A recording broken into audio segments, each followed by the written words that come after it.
Hello, world. Sorry I missed you guys last week. And first of all, my name is Winai, and welcome to my channel. On my channel, I talk about money, investing, self-improvement, and anything that makes your life better. So last week, I did not get lazy. The reason why I missed the upload was because I had a sty on the corner of my eye. So I was constantly itchy and I was in pain, and I didn't think it would be a pleasant video for you guys to look at me like this. So that's why I skipped a week, and here we are. I'm back to normal. I have my eyes back, and let's get into the video today. This week I actually have a rather sad topic to talk about because I don't know if you guys noticed that there's a trend that everybody is talking about leaving California. And I honestly have been thinking about that for the past year and two, but unfortunately the 9 to 5 job that I have requires me to physically go into the workplace to work. So I am not able to leave apparently, but that's something have been on the back of my head. And recently, I guess because of the pandemic, and a lot of people realize that they can actually work from home, or they don't necessarily have to physically be here. So a lot of people are actually moving out of California, and that's very sad to me because California is the only state that I have been living in since I moved to States. And I remember living in California has been this dream life of me, and I believe a lot of people around the globe. But just for the past couple years, I feel like that dream is no longer there. What we used to value and what used to make California so special, so attractive, is, I don't know if they're gone, or I don't know what happened, but it's not the California that is in my mind anymore. So today I just wanted to talk about a couple reasons that people deciding to leave California. First, quality of life. You don't need me to tell you that California is expensive. Everything is a premium in California. Let's just do a quick calculation. Let's say if you're making $60,000 a year, which is an average income, but it's definitely more than a minimum wage worker or an entry-level employee is making annually. But let's just say you're making $60,000.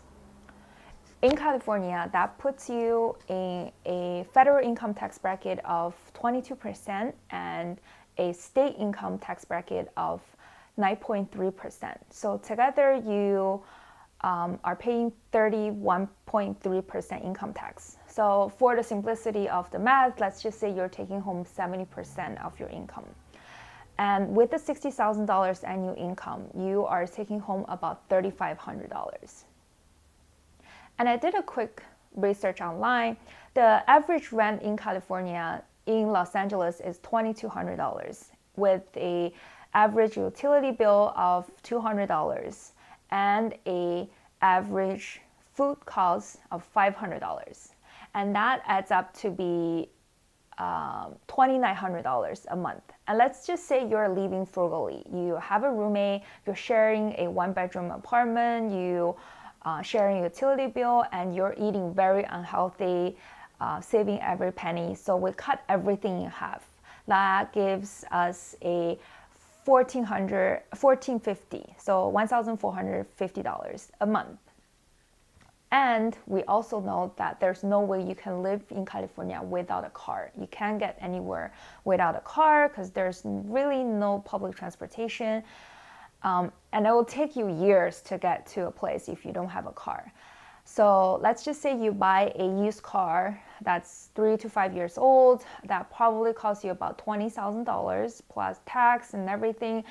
that gives you a monthly payment about $400 and plus the insurance. So let's just budget for $500 a month, and that leaves us $1,950. Let's just say $2,000 a month. This is you barely surviving.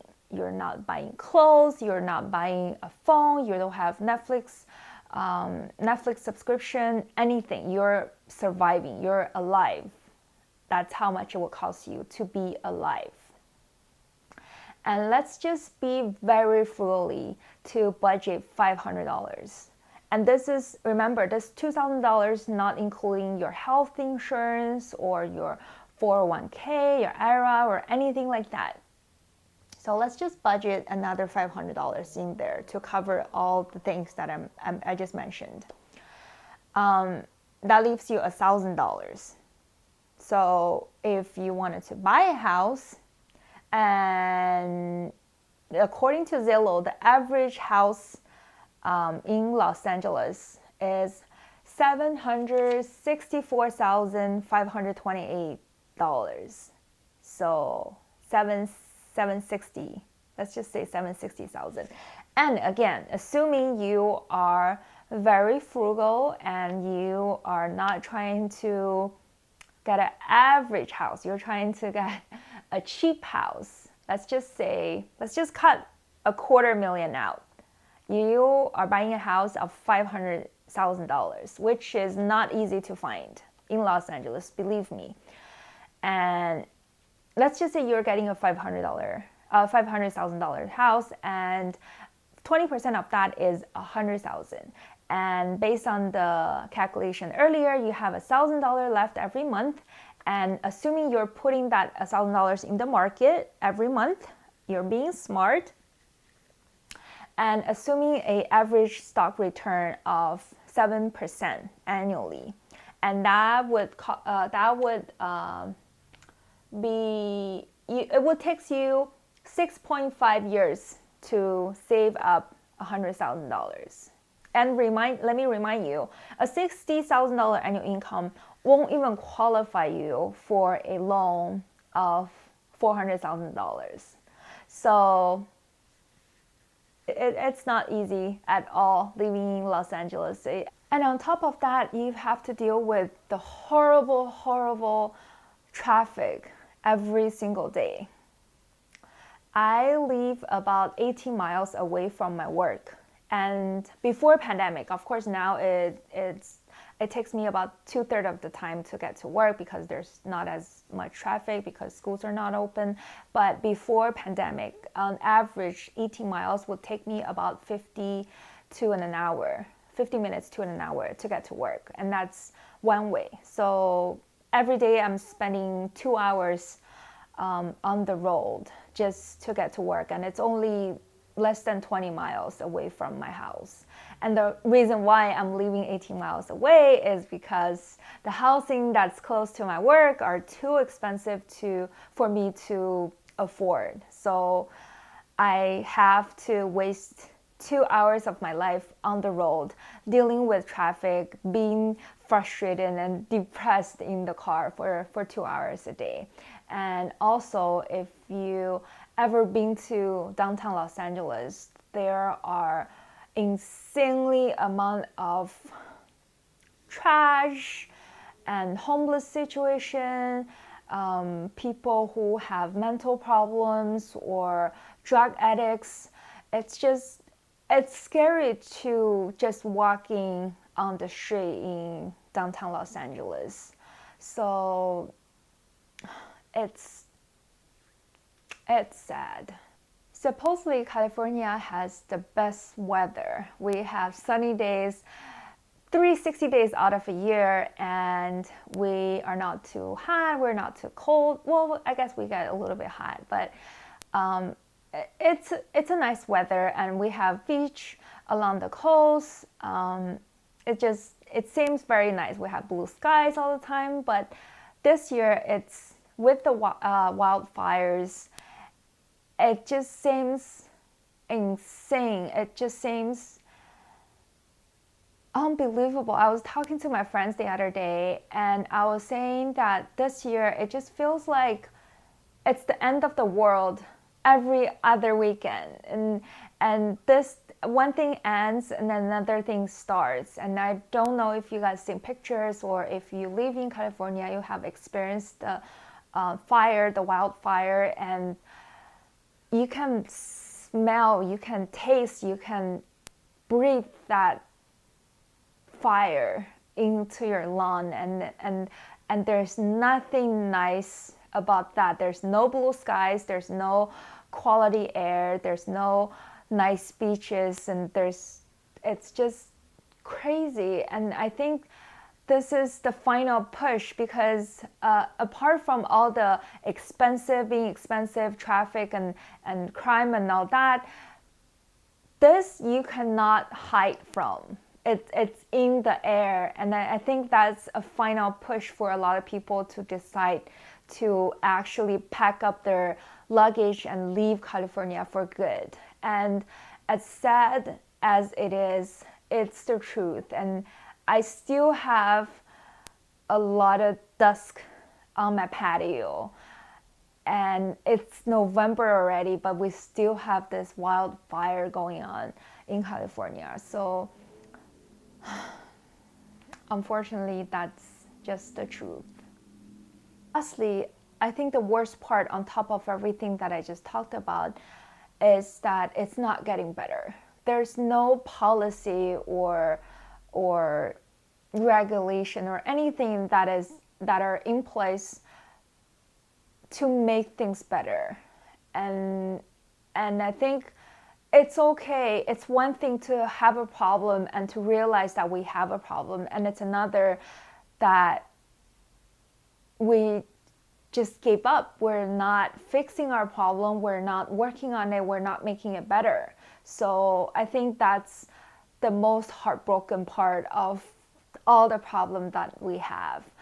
There's no policy, at least as far as I know, that are designed to improve the homeless problem or provide help to people who have mental problems, or to clean up the street, or just anything at all. I don't feel like there's anything that are in place that is making progress to make those problems go away, or at least to improve the situation that we're in. And I think that's the saddest part. And like I mentioned earlier, I do have a job that requires me to physically be there every day, so I cannot leave right now at this stage of my life. But that is something that is I am considering, and that might happen in the future. I don't know, I would say, where my life goes, but I hope more and more people leaving will raise the awareness, and I hope that more people or policymakers would take this more serious and work on it to make California better and make California dream again. That's all I have for you today, and it is a quite sad topic. I hope that it doesn't ruin your weekend, but it is something that's been on my mind for a while, and I really wanted to talk about it. And regardless, I hope you guys take care of yourself, stay safe, stay healthy, and be positive. All right, I'll see you guys next time. Bye.